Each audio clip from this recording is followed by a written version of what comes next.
This is number one, folks. This is the Rising Sun chair. And it really is the Rising Sun chair. It's not a facsimile. This is the chair that George Washington used to preside over the Constitutional Convention. Ben Franklin gave it his name. He said he often looked at the sun at the top of the back of the chair, not knowing it was a rising or setting sun. And now that he's seen the Constitution, he had the pleasure to know it was the rising sun of a new nation. See the chandelier? 3 pieces, cut glass. This been hanging here since 1744. See that coat of arms? Penn family coat of arms? Been hanging there since 1751. See this stick? This walking stick belonged to Thomas Jefferson. He got it from Ben Franklin in 1776. So you see that I don't touch anything. Now, ladies and gentlemen, we have to conclude this tour because the next tour will be coming over in just a minute. So at this time, I have to ask you to leave and go through these doors out the south exit of Independence Hall. I hope you come back many times, and I surely hope you enjoy your stay. Oh, okay, right there. Okay.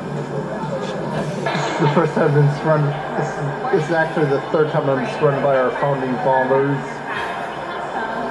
Okay. Hello? Don't do that. Alright.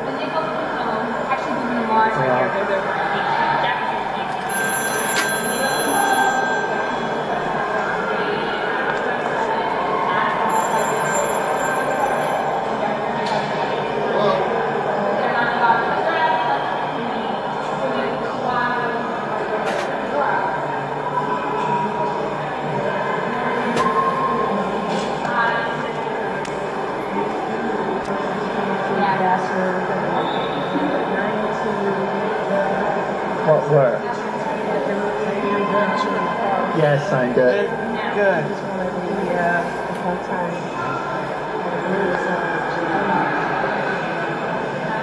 Franklin's right behind you.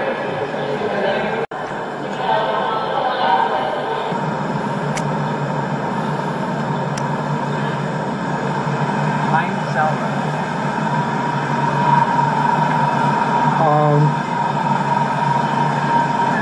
Once upon a nation, that people come and tell stories here. Yeah, it's for the walk, the Philadelphia walk.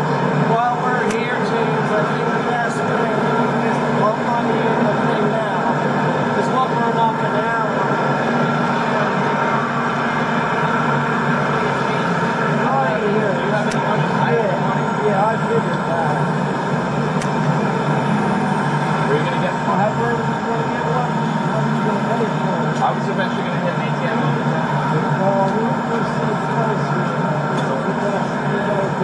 We'll get something, and there's an ATM right here. This is Wachovia, I think. Yeah. Is Wachovia Bank right here? Yes, it is. And there's All right, that's an ATM.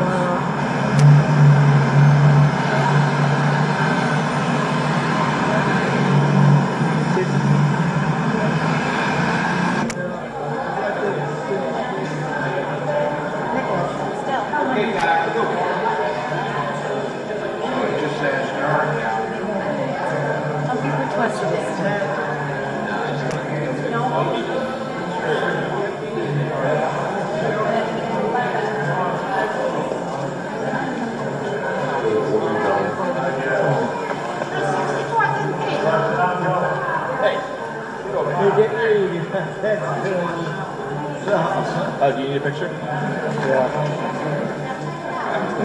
Oh, they just hit the red button, Ted?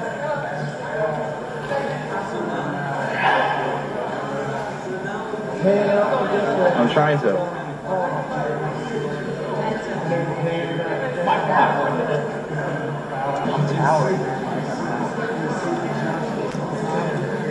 Ready?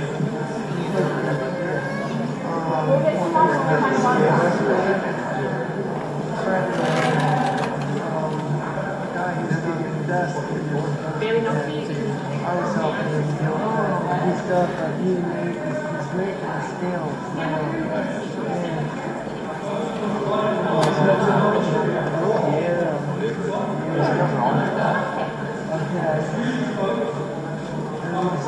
I just can't tell. it's just the way it sits. Look at it from above.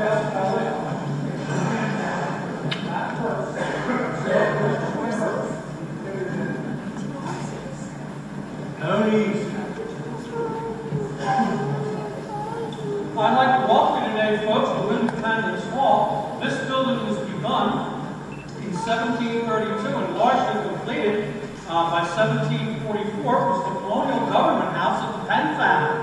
William Penn founded the colony of Pennsylvania in 1682, ran it basically on his own until his death in 1718, and then his widow and his sons ruled the colony until the Penns were rather rudely ousted from power in 1776.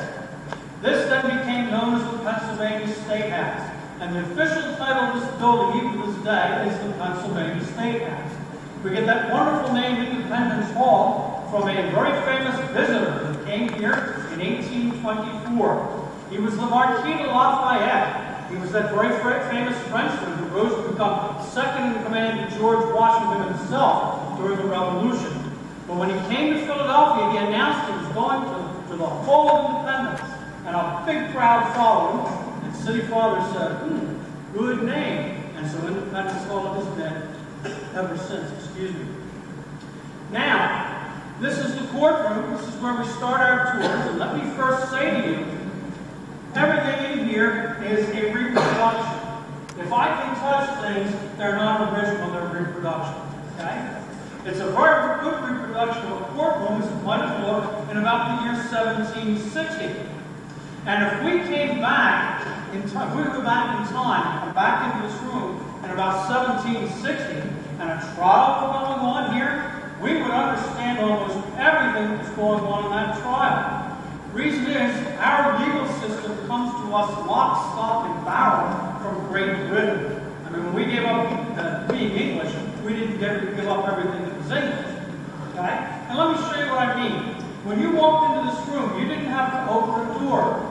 You see, if you were accused of a crime, you were entitled to a speedy and a public trial. Oh my, would the public have been where you are now? I mean, wow, it was interactive too, but I'll tell you, they were hooting out. It was really something. Also, if you were brought in here already, a grand jury would have said there was enough evidence to warrant a case. 12 in this box, 12 in this box. Okay? And if you were brought in here for trial, you could bring witnesses in here to testify on your behalf. And you could question those who would testify against you. Witnesses gave their testimony up here in the witness box after having sworn the same oath you hear in an American or British courtroom to this day, that you'll tell the truth, the whole truth, and nothing but the truth, so help you God. The jury of 12, which decided on guilt or innocence, met right here in this box. Now, there are some differences. Come here, my young friends. Come with me. Right up in here. Now here's a guy. Guilty. This, friends, let him up front there. Wait, turn around there. Let him up front. This is the prisoner's box. This is where the prisoner literally stood trial. And you didn't slouch, you didn't slump, because if you did, the bailiff would use his chip stand. That's a brass tip. He smacked you on the back of the head. You got the idea real quick that you stood trial. Now here we have a gang of desperados. All right? What says this jury? Are these guys innocent or guilty? Guilty.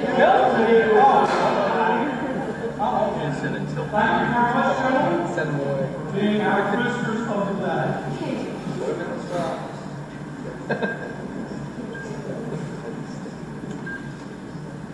Thank you, gentlemen. Lawyers from both sides sat at this table. Yeah, your lawyer was sitting with a guy trying to put you into jail. You better hope your lawyer's on the up and up. They didn't do deals in those days like they do today.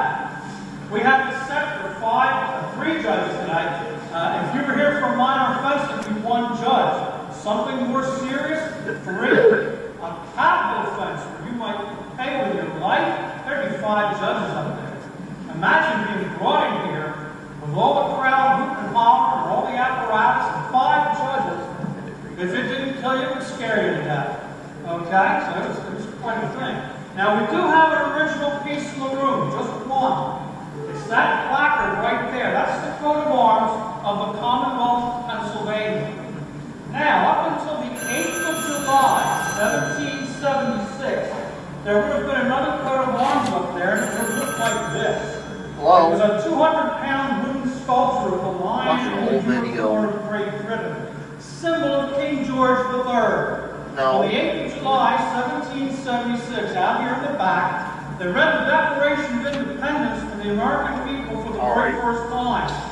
Militia men from Pennsylvania came in here, they pulled this off the wall, they paraded it around the city all that day, and that night they committed an act of treason. They dropped it onto a bonfire and they burned it. This took its place in 1785 and it's been hanging there ever since. Now, the American Revolution. Yeah, April 19th, 1775. After 12 years of protesting, taxes, and troops being quartered in our homes, war broke out between 13 tiny colonies on the east coast of North America and the world's superpower of the day, Great Britain. There was already a meeting called for that room across the hall, the Assembly Room. It was the Second Continental Congress. And those men were sent here to try to find ways to ease the tensions and compromise. Well, they tried hard, but they failed. And when they failed, events happened in that room that make it one of the most important, not only in the history of this country, but as events would have it in the history of the world. So I invite you to go across the hallway to the Assembly Room, and we'll continue our story there. Spread out right across the back of the room. There's plenty of room for everyone.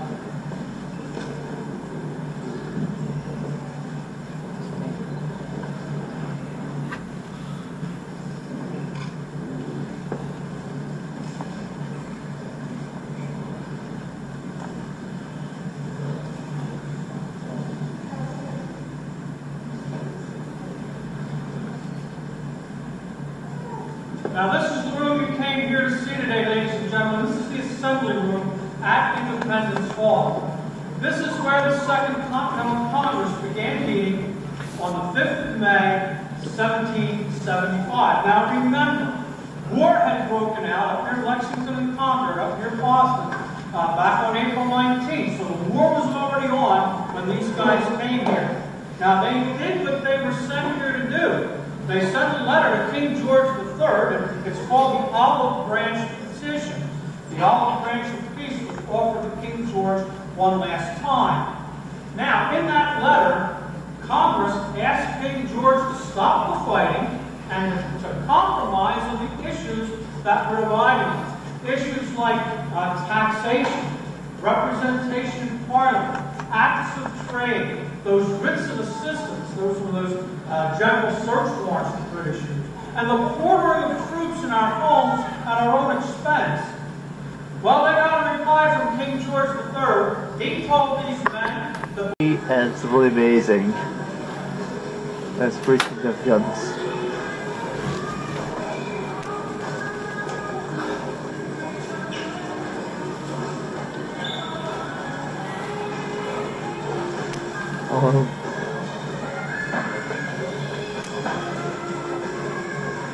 It's supposed to be about Philadelphia history, about Philadelphia celebrities and stuff like that, and it's really amazing.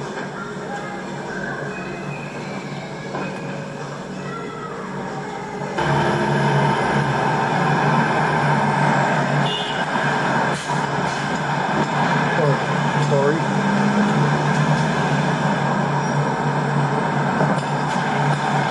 Sidewalk.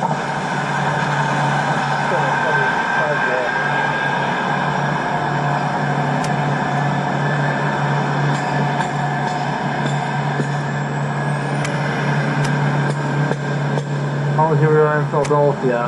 It's been about a while since James was supposed to be showing up, but he should be here coming soon. I think. I guess. I wonder. I hope.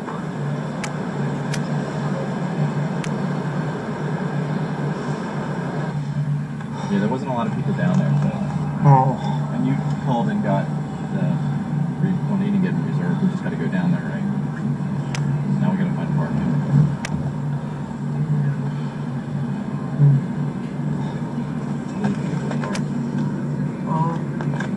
On the directions. Alright. Take Market. Go over 6th. Look, you'll see Independence Hall on your right. Then make a left onto That's where I was waiting for you. What's that? down all the way down Independence Hall. No, there. Back at the gallery? Yeah. I figured. Oh. So wait, go down to 6th and then what? Yeah, it's you see that Wachovia building? Yeah. We want to make a left there. Now, find parking around the Independence Mall. Okay? And if not, then we'll find it up by the let me just guide you. He's gonna try to talk. Not this down by one. Make a left. This is a visitor center. That's where you take your ticket.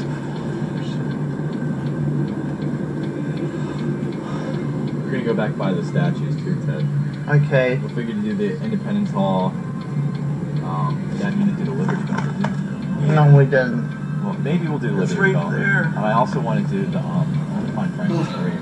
God bless you, Yeah. Jesus. Okay. Alright, just take your time. Keep going God slow. bless you, Jesus. You'll be making a left. Keep going now.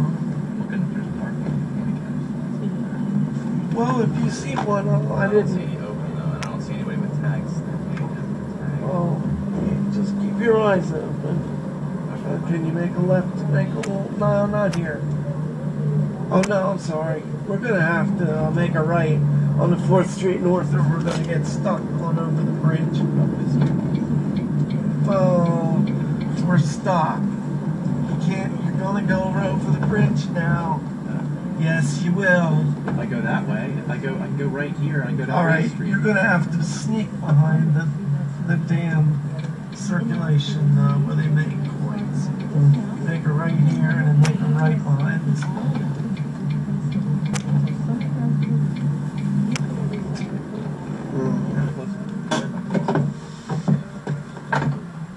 Where's all the corners?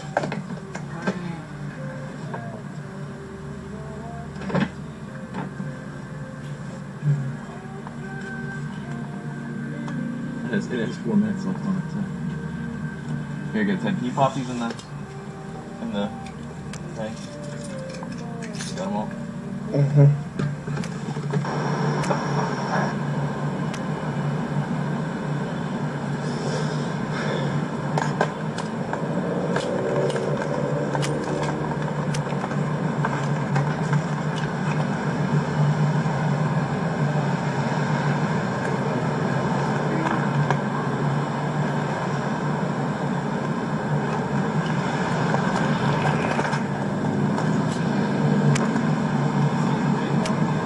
Yes, it's right there.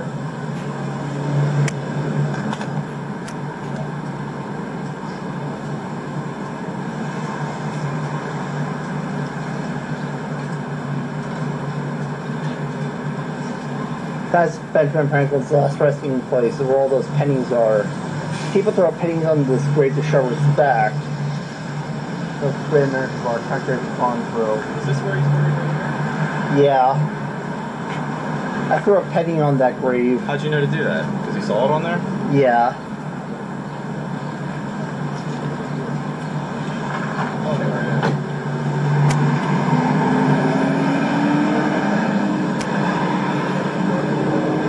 We just gotta get the water and stuff now. Slow.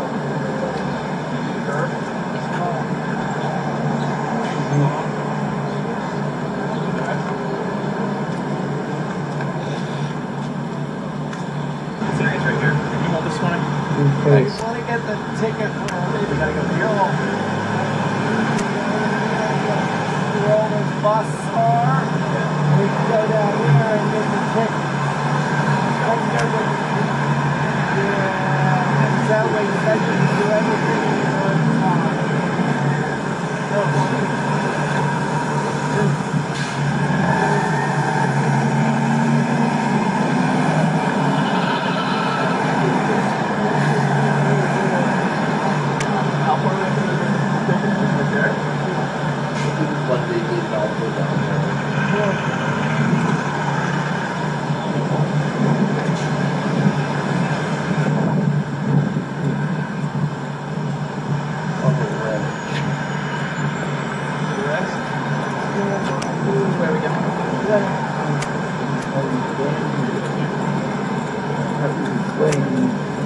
I've been listening to this guy for a little bit. This guy in costume.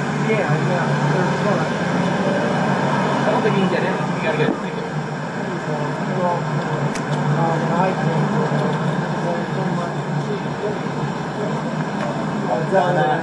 See? While they're talking, their talks are 15 minutes. I should have brought Walker. That would have been Kane. Kane.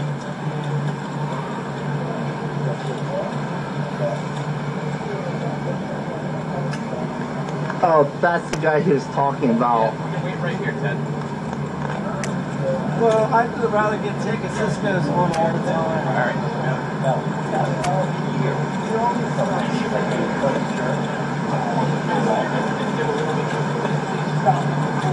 Yeah.